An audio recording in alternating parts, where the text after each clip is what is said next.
It's the free market system, Milton Friedman's been arguing, I think, not labor unions, which best protect the interests and serve the interests of the worker. Walter Williams, your reaction? Well, I think clearly labor unions serve the best interests of workers who happen to be members of labor unions at the expense of workers who are excluded from being members of labor unions.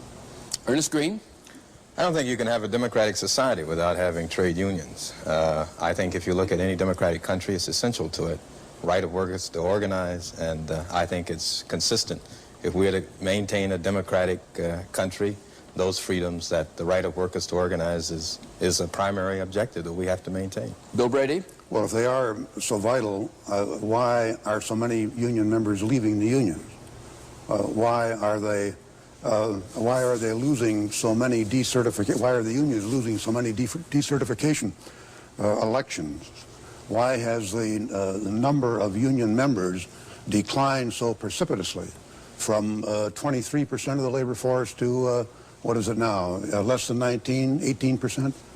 Well, it depends whose figures you're reading, but workers aren't leaving the labor movement in droves, and the union is not declining precipitously.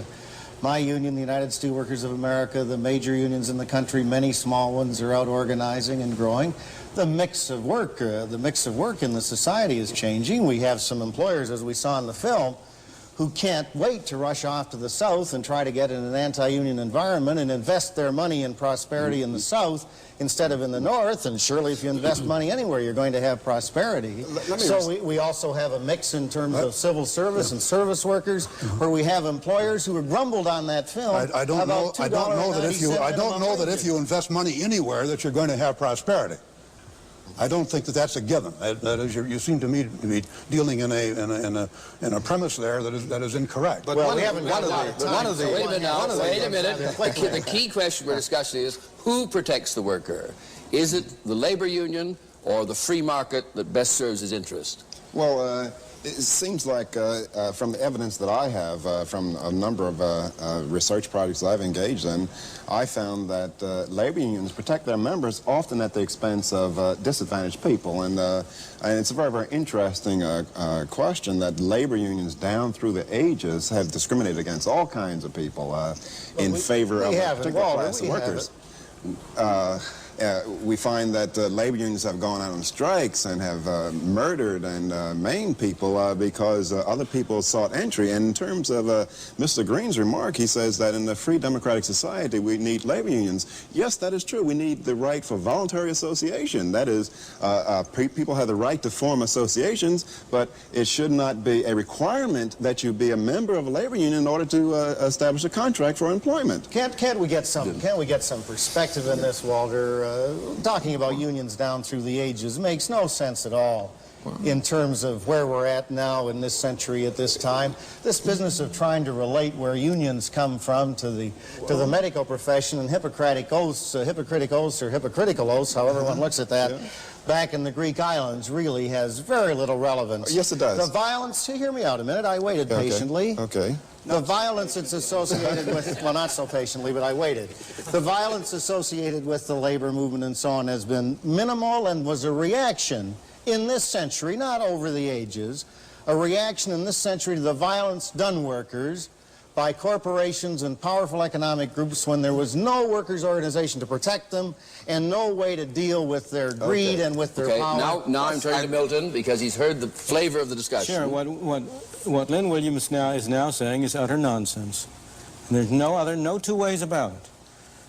The conditions of the worker in this country before there were labor unions were very important, improved very greatly. You cannot tell me that millions of people, my parents, your parents for all I know, parents of many people around, came to this country from Europe in order to be exploited and in order to be subjected to violence. Of course, there were incidents of violence. I agree with that vehemently. I mean, most of the blacks came to this country not voluntarily, but they were shipped here. And the interesting thing about the issue on Spartansburg, hold on for a second, is that you left out... Let him finish and then back to you, for sure. The blacks are an exception, and I agree with you completely. 22 million exceptions, though. They are a very important exception. But there are also millions and millions. The people that Mr. Williams represents are not mostly black. They are mostly from the Slavic countries that came from if you look at the membership of the steelworkers... If we go back, there was violence, of course. There always has been violence.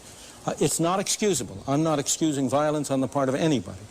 But I agree with Mr. Green and with Walter Williams that people should be free to organize. Of course they should be free to organize.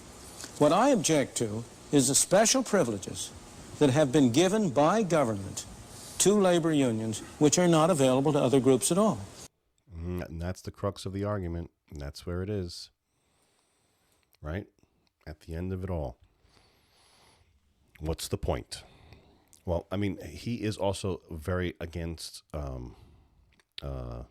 public unions, which again is a very, I mean, as somebody who was a part of one and gained the benefits of it, I still do not believe it should exist. In order to, to be able to unionize while receiving public money, it's a kind of a problem, right? Because there is no capitalism involved. There's no free market that's involved. What's involved is the taking of public money in the form of taxes and a agency or group of people that are vying for more of that money. And at the end of the day, the person that's writing the check isn't, it's not their money. And that's kind of, that's not good. It's not a good thing. You're kind of like, and, then it gets into the things of like teachers unions is a very well known. Teachers union is a massive, massive union. And the majority of, almost all, they're getting public money. They're getting school money, tax money that's been diverted and allocated for schools. I mean, all that does is, it just creates this never-ending cycle of increased wages and poor productivity, and it's very hard to fire a union teacher, whether their performance is good or bad. But again, he gets back to the point of people can organize. That's fine. What they're saying, what their argument is twofold. One, it shouldn't be a requirement. So if I have a company that's a non-union company, I should still be able to compete, with a unionized company. That it's very difficult because they have a lot of cutouts and whatnot. And the other thing is, and the final point is, the union, because of its strength, because of its size, because of its access to cash, they can essentially buy politicians. Let's be very blunt about that. That's ultimately what it comes down to. They were able to lobby and get a cutout for themselves, giving them the contract or whatever it is, and allowing their workers to get paid more because of the negotiation, if that's what you want to call it, that's been going on. When essentially it's not a negotiation, they're just buying the business for themselves. Everybody ends up, not everybody. The people that end up worse off is the public, because they're paying higher price for maybe the work is good, but it's at higher price. It can be done just as good for a lot less money. Obviously, the employees like it because they were able to carve out a niche and get inside that labor force, whatever that may be. And then it leaves the people that didn't know somebody and weren't able to get into that union, or the brother wasn't known and they didn't have a cousin here or whatever.